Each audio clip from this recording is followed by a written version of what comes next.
start, like a little shop in the community, And but stay they've never put. thought about making it across the country or into other regions and things like that. And so that's one of the pieces that's always been lacking, and something that I want to see change. Viewers, I'm back once again with my brother from another mother, Andre Smith, to talk about life, to talk about money and business. It's been a year since we connected, and oh my goodness, I know a lot has been going on with him. Um, just a wee bit about Andre, if you don't know. Splice He's original. passionate about family, about business, and money. I'm honored to have him back on the show. He is a business owner and a financial educator, I should say. With his background in accounting, he sees the need to educate many of us about money. So, this led to the development of the tech app Flip Academy, a revolutionary app designed to help kids learn, save, invest, and break generational cycles. And I Mm, thank you. Thank you. Thanks for having Thank me you. once Welcome more. back to the Nana Yaa Yeboaa podcast. Appreciate it. How are you doing? I'm doing I'm doing really good. I'm doing good. I'm still here. I Yes. don't have extra hair on. So definitely transformation. I was watching our other video, which I think I titled Keys to Building Generational Wealth, which Right. you dropped a lot of nuggets. But even since then, it's been a year. A lot has happened and continue to happen. As you said, you're watching the inauguration. Trump is back.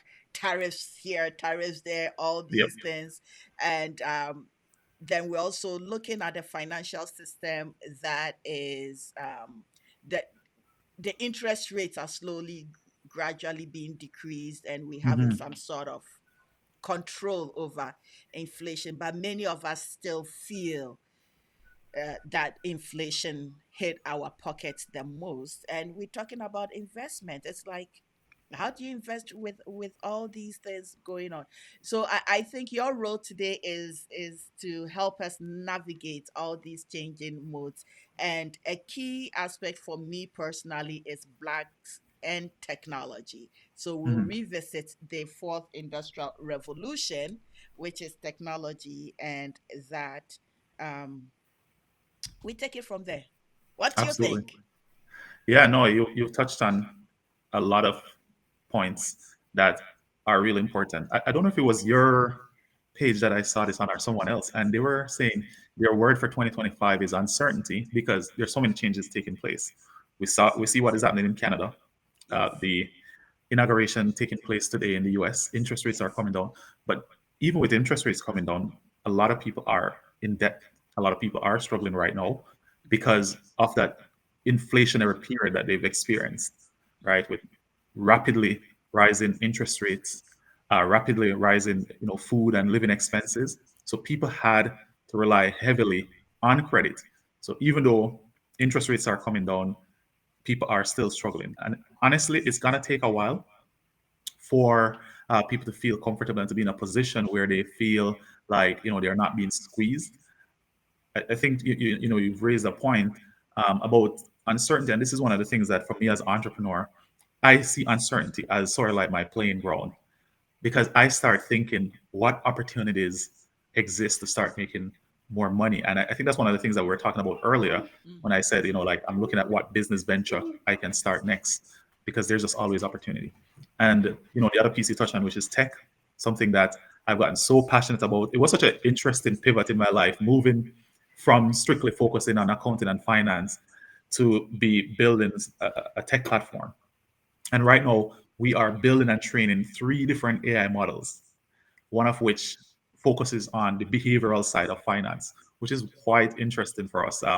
It's just amazing where your purpose and your passion can take you to places where you've never imagined going. So we're super excited about 2025. I mean, 2024, I will tell you, I've shared with a lot of people, and I'm happy to talk more about it. It was one of those years that was really interesting for me in business. A lot of things went really well, but a lot of things were a wake up call.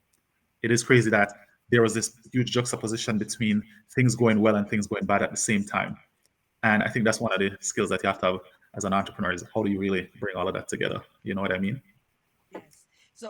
What are some of the things that went really well for you in 2024, and what are some of the challenges that you had to face? Yeah, certainly. So the thing, let's start probably with the things that went really well. So I think from a reputational standpoint, I scored a lot of points last year. That was a key part of my focus was really establishing key relationships with different people. We saw Flip and Flask got received multiple awards, such as the top entrepreneur of the year. I received the top 25 immigrant award. I've gotten awards for winning pitching competitions. So a lot of key success. We've raised money for the business from friends and family, and we got this 15,000 legal grant that helped us to incorporate in the U.S. And so now we are looking at a U.S. based expansion, and we've established a lot of key relationships that we're looking to further enhance those relationships this year. And there are so many other things that went really well. But one of the biggest challenge for me last year was my real estate portfolio, and that really started out with inefficient management, right? I was so caught up in the business that I'm doing here that real estate portfolio back in Jamaica took a really big hit, Mm, right? And there are a lot of things that I discovered that weren't being done properly, and it has affected operations, and we've incurred some amount of losses because of those inefficient practices. And the truth is, I'm in a position right now where I'm looking at divesting and start thinking about reinvesting into something else, mm, right? And I mean that's part of the beauty when I talk about opportunity and uncertainty. mm, It is your ability to pivot. You have to recognize when something is not working, mm. and it may not be working because of poor management, just like I said, Yeah. but there's an opportunity, and that's part of the reason why I love asset, because you can decide how you want to restructure things. So I'm in that process right now of restructuring. That was one of the biggest challenges for me last year. I mean, Mhm. it did cause a lot of hiccups along the way. We've had to uh, downscale, right? So we had to um, there was a cleaning component to the business that I used to do, the property management side. There was a property management side, there was a cleaning side. I've had to drop the cleaning side, I've had to drop the property management side and just focus on my properties only, right? So Okay. that's sort of like what I had to do to start really focusing on things and bringing back things together. The other thing that didn't go well, I would say, which is crazy, and you know with being an entrepreneur, entrepreneurs love to build things. We love to make a lot more money. So that's been Yes. my focus is like keep making more, but I never spend a lot of time actually focusing on what is coming in and what is going out, right? Mm, Because I was so caught up in it all and the excitement. And so there wasn't that efficient management of, my finances. Because when I look back at certain things like I was overpaying certain people. I was incurring expenses that were not necessary, right? And so there's that opportunity this year to really become more fiscally responsible and, to, just like I said, pivot into different things. So it was a really interesting year. I had wow, one that's business a that was lot going of well, and the other learning. one that was, yeah, That's a lot of learning. So a lot. and thank you so much for sharing that piece, because sometimes I believe that when those of us doing podcasting have guests and you talk about the successes, people don't also understand that with success also comes some challenges, and Hmm. it's not all rosy. Yeah. And I think we shared before we came to the fore that yes, you're incurring losses and challenges there in real estate in Jamaica. As much as I'm looking at some increment of financial hits on real estate here Hmm. because of probably lack of effective decision making and whatnot. And reflection helps us pivot or make smarter decisions and come back to the table and say what is the best way to go. Without that, you and I will not be wise enough to create Absolutely. and keep making the things we're doing. And it's also part of life's transition. I believe that we have to go through all that. But I discovered that Flip Academy has a co-founder. I didn't know Flip Academy had a co-founder. Yes. Is One it of the things, new? it is new. One of the things I forgot to mention in terms of success is that I had my most successful trade last year, where one of my stocks went up almost $50,000 within like a space of like 3 days. And that was huge, because I've gotten a lot more prudent, with my how I go about investing in stocks. I'm far more calculated and I'm far more precise in Mm-hmm. terms of my expected outcome. And I've seen massive gains over the last few months in terms of my investment portfolio, my stock portfolio. So I forgot to mention that piece. But in terms of co-founder, yes. So we brought on our co-founder last year, August last year. His name is Miguel. He's based in New York, and that was a strategic move as we look forward to expanding into the US. So Miguel already is based in the US. He fully understands the education system there, and he comes with a lot of corporate background that is crucial in terms of helping us to expand. And so Miguel, my co-founder, actually is joining me in California next weekend for a 3-day conference. So he's amazing, and I think he's well, not think, I know, based on his performance so far, that he's a great addition to the team. And he came at like a really interesting time because there's so many really interesting projects that are underway. Last year, we saw our biggest intake of interns. We had over 30 interns based in Canada and the US that was really helping us to build Flip and Floss, and they believe in the mission and they want to help us to do the things that we're doing, which is giving every child that debt-free start to life that comes with investment and the things that you and I wish we knew earlier. Right, Oh, that's the future that we are don't working start. toward. Don't start that conversation. You know, I was listening to a podcast, and it said that parents would rather talk about drugs and sex with their teenagers rather than money. Interesting. So, financial education by parents to children is a challenge. And I do believe the other reason why it's a challenge is that the parents don't know. So, Yes. if you don't know, how do you teach? Yeah. Unless you know and you practice some form of financial education in the home, then the children absorb that. Like for me personally, my father has an economics background, Hmm. finance and economics background from Ghana. The only thing that I really did see is that he always had a budget. Mm. So you see budget and then he's written it. So that is what I took. So I have my budget as well. Where's my budget book? It's somewhere else. Yeah. I have my budget as well. But I budget, but it budgets in me, to be frank. I That's budget, but my hilarious. budget is budgeting me. So that Mhm. is one of the things I picked from him. The rest is research and learning on my own. And I don't know whether I shared with you previously that when I bought my first stock and I got a stock certificate, maybe it was from Bank of Montreal or Scotia Bank, and Mhm. I showed it to him. He told me at that time we lived in Toronto, around Shepherd and Wilson, Weston Road. I showed Mhm. it to him, and it's like, oh, we I studied about stocks and stock certificates, but I've never seen one before. Right. So it's like, wow. So everything has been, self learning. So Mhm. and this is what I love about, Slip Academy, that as much as it's for children, it also highly encourages the parents to Yeah. be part of their learning. Yes. And so we are going through a really big update right now because we've done a lot of user testing in the background with parents, students, teachers, and so the look and the feel of the app will change.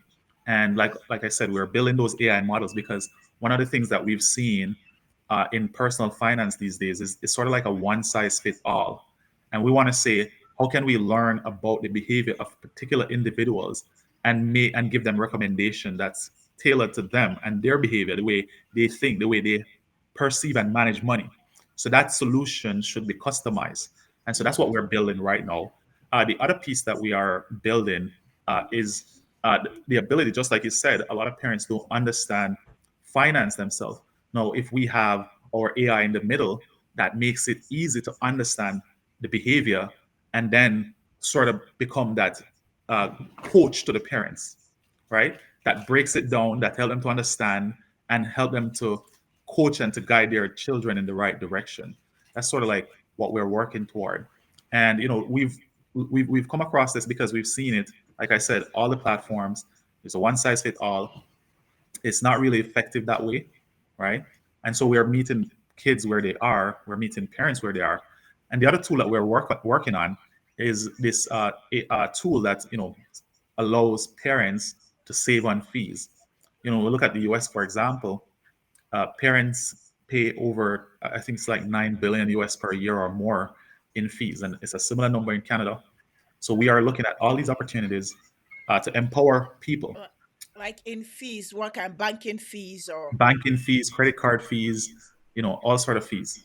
mm, 9 And so, billion? yes, per year. And if we can put that money back into the pockets of people, believe it or not, if you actually look at the numbers, I wouldn't be surprised that the average person pays about $400 or $500 per year in fees. And if you actually look at that, if you look at the future value of that over a period of time, you'll realize that people are losing a lot of money to fees, right? So that's what our app is promising. We want to put money back in the hands of people. We want to raise money smart kids, and we want every child to have a debt free start, right? It doesn't make sense you're leaving university and you're starting out with $100,000 in debt. Like you're literally starting from the negative and hoping that someday you'll be able to start life. So it's like you're 10 years behind, hoping that 10 years later you can start life when you should be starting life immediately after graduating. Oh my goodness. I believe you and I may have started life 10 years after university. Yeah, it's the same for you and I. That's how it was for me. Yes, if I knew what I know now, I think I would have been comfortably retired and Mhm. be doing this full time. But well, we're still on the path. We're still on the path. We But still have time. sorry, We still have time. we still have time. Okay. It's through these experiences that's why we're having this conversation, so that hopefully, those listening to us will not make the same errors in judgment and whatnot as we did. We didn't know any better. Now Right. we know better. Now we are sharing and teaching that it's a possibility. Absolutely. So, as you talking, you talk about AI, generating models that will be tailored independently for people. Now, there's so many misgivings about AI.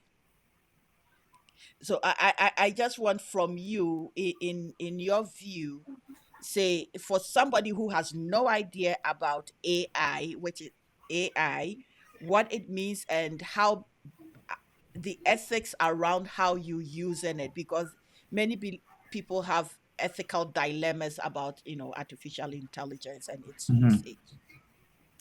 Yeah, certainly. I mean, just like any technology, it's just like using the internet, right? Mhm. There will be ethical dilemmas, there will be concerns, and technology can use for good or bad. Yes. I mean, in layman terms, the way I would put artificial intelligence is just an extremely smart person that is you are putting an input, and if that person is giving you an output, and they rely on the internet. So when I put an input into this AI tool, be it chat GPT or Gemini or whatever, and let's say, for example, I want to know what is the best way to start a business. This tool scans the internet, and it provides the best output possible, right? And that's just one part of AI.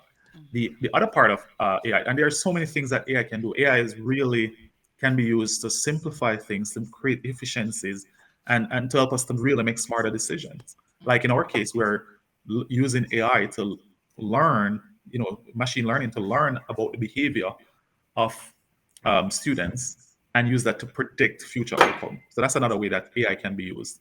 Of course, the concerns around AI, they are real because, I mean, first and foremost, we don't have sufficient legislation in place at the moment to like really protect people, because the pace at which AI is moving is really outpacing legislation, right? And we need legislation to adequately protect people.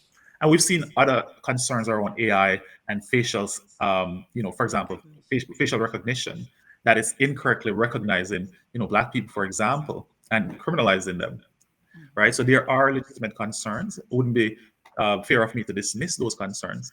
But I just want to highlight that, in our case, we are using AI for the greater good. And that's like with any technology, it can be used for good or bad.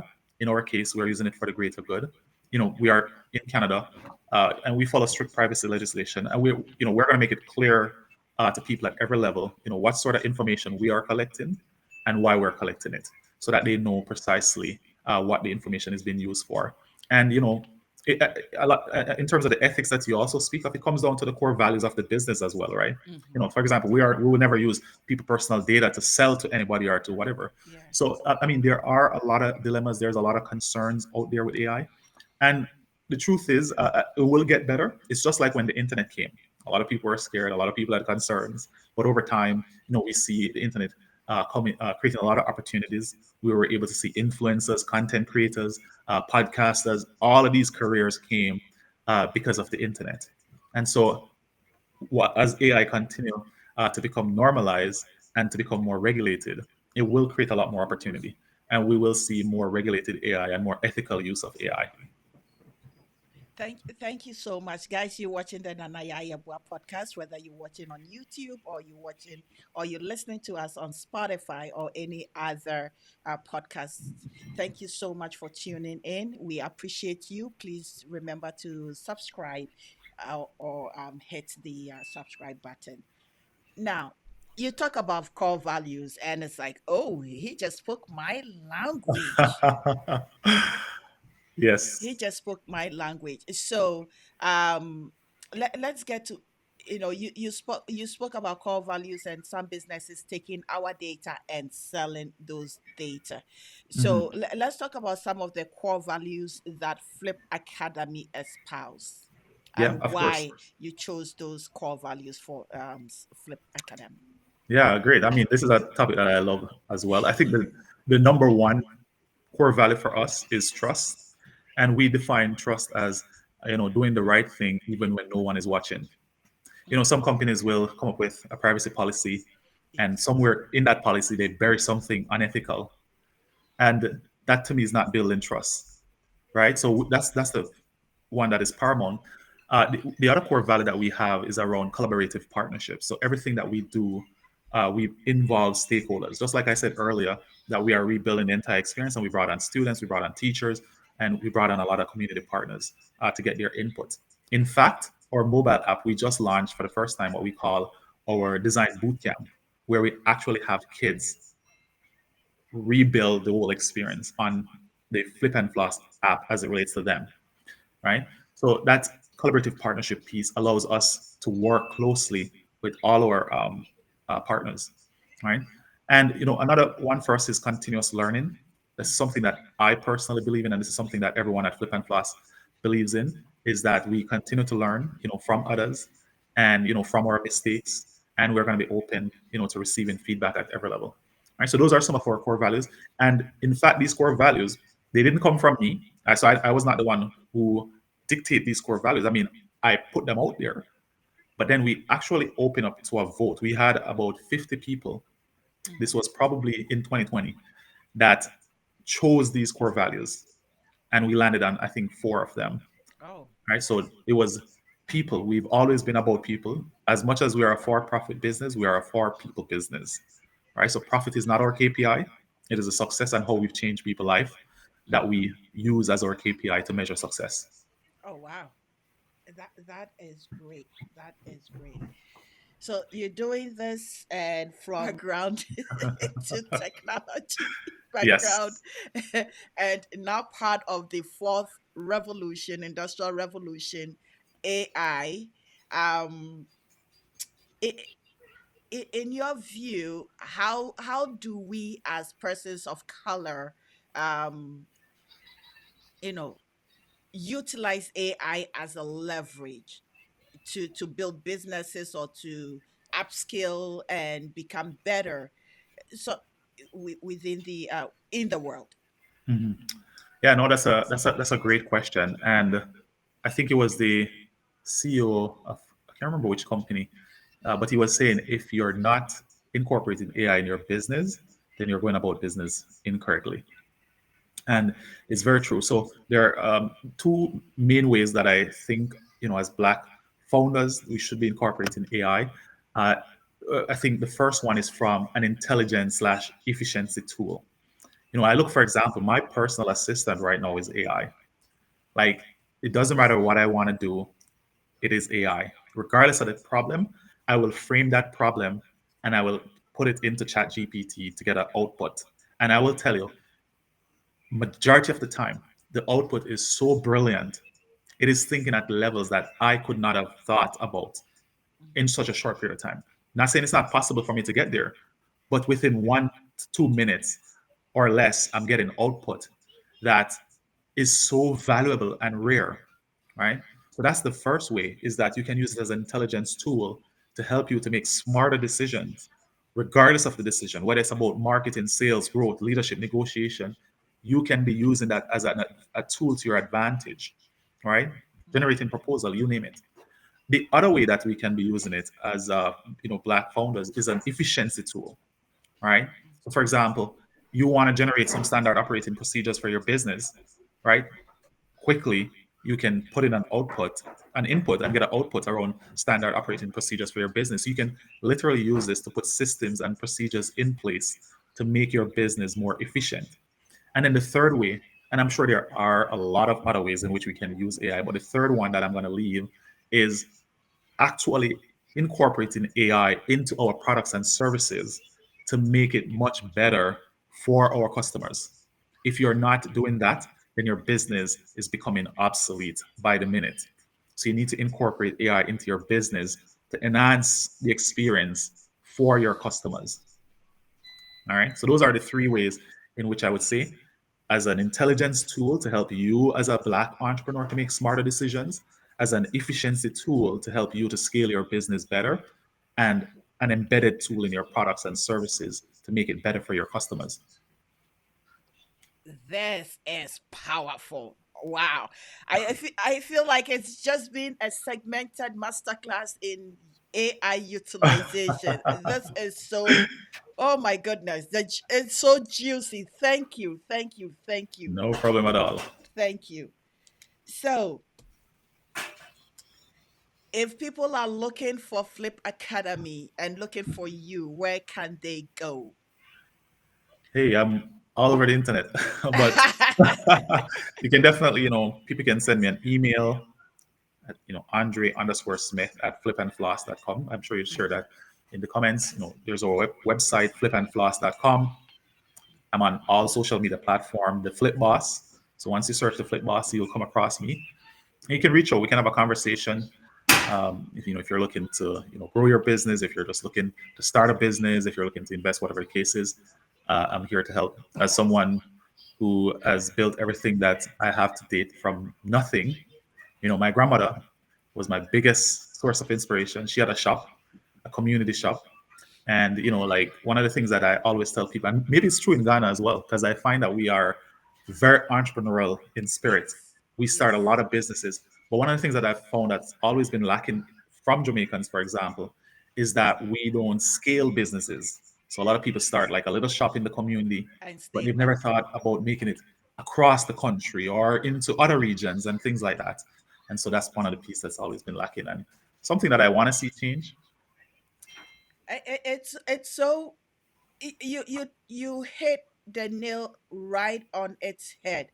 There's so many businesses in catchment areas and they just stuck there without no with no scaling abilities, and unfortunately some of the children also don't want to pick up the businesses of Mhm. their parents, those Right. who I would believe know better Mhm. because they were born in the system here, educated in the system here, and could scale their parent business because our Yeah. populations are also growing. But we still have that little, oh, this is my shop, little thing mentality, and stay Mhm. put there and become so comfortable.